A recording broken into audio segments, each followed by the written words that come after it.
to really get the creativity going in a group and to get unstuck is a true game. So we're moving more and more game-like as we go along. Games are great because anytime we feel like we are at play, we allow ourselves to relax a little bit. And it often is useful in a way to open up your mind, allow yourself to experience new things because you're in play. There's research behind this. There's a great website called playworks.org, which is a nonprofit that advocates for the importance of play, especially for kids in schools. And they actually have a game library, and that's Playworks. And their game library is a great resource as well for all different kinds of ideas for games that you can do indoors, outdoors, with a small number of people and no props, or a few simple props like a Koosh Ball. These Koosh Balls are awesome to have because unlike regular balls, they don't hurt if they hit you. Trust me, I've been hit many times by them. And if you throw them, I don't have a good way of demoing throwing them here. You have to trust me that if I throw it on the floor, I don't know if you can hear the little thud, but it doesn't roll away because of the interesting design of these Koosh Balls. So Koosh Balls are a helpful facilitator toy to have on hand.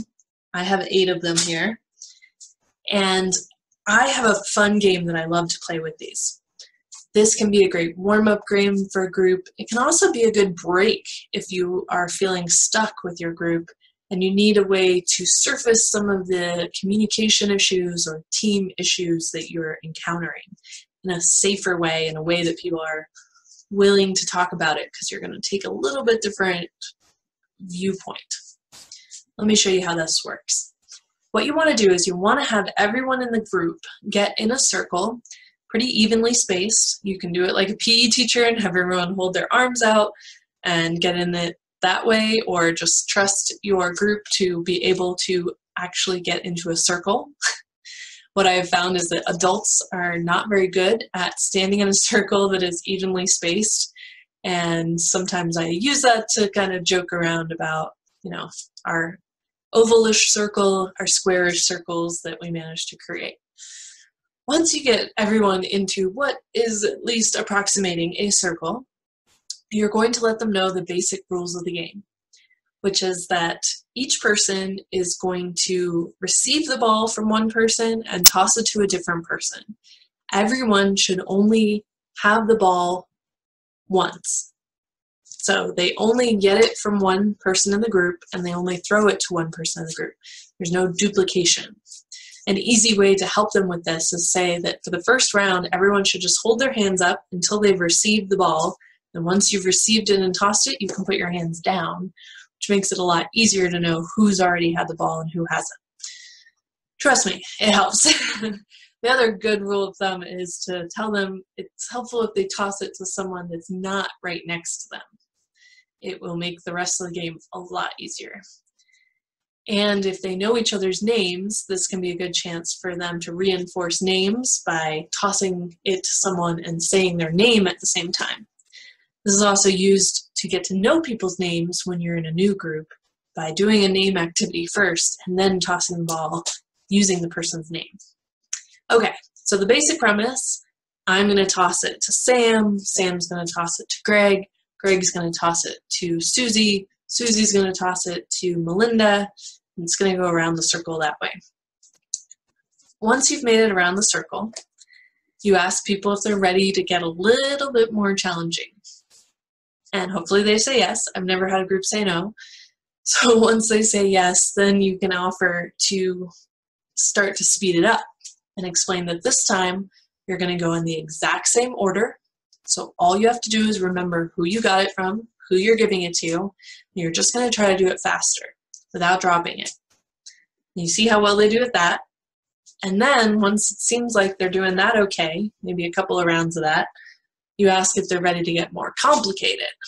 And that's when whoever's the first thrower, once they've thrown their Koosh Ball, they can wait a little bit and then introduce a second Koosh Ball and use a different color, so this is easy.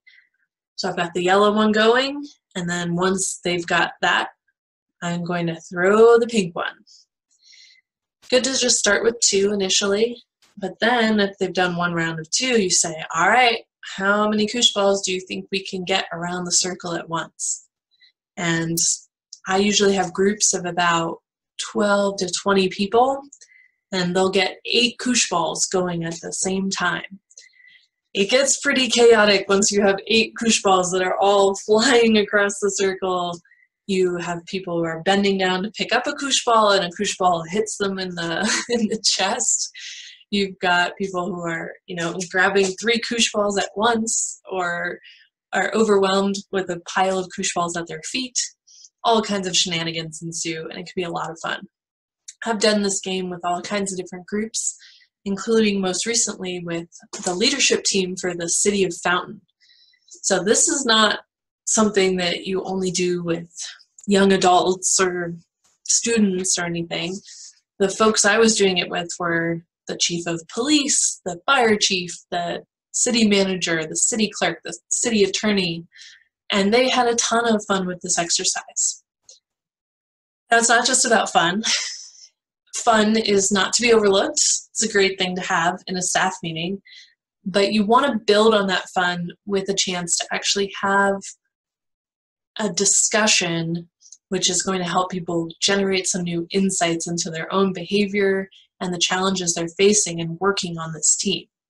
So after you've done this and you've had the win of getting them to throw the Koosh Balls around the circle and they feel good about it, high-fiving, and it usually generates a lot of laughter, a lot of energy. It's a lot of fun. So once everyone's spirits are up by doing this activity, then you can pause and say, okay, does it ever feel like that during the workday?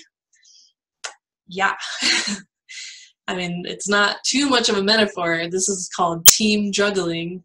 And at the workplace, we often feel like we're juggling a lot of different balls in the air. And often with our coworkers. The type of people I work with are often local governments. If you're a public servant, then you can't do anything in a vacuum by yourself. You're going to have to be communicating from one department to the other, from one member of your team to the other. And that's how things get done. It is also how balls get dropped and how people get hit by things.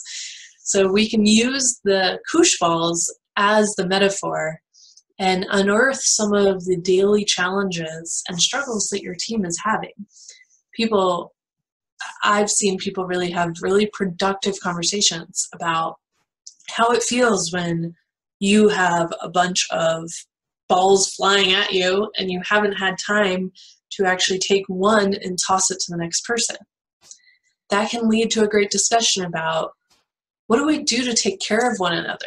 Should you keep throwing the Koosh Ball at someone who already has a stack of 5 Koosh Balls and clearly is overwhelmed? What else could you do? We had one person who was struggling on the particular day we did this exercise. They were having some health problems.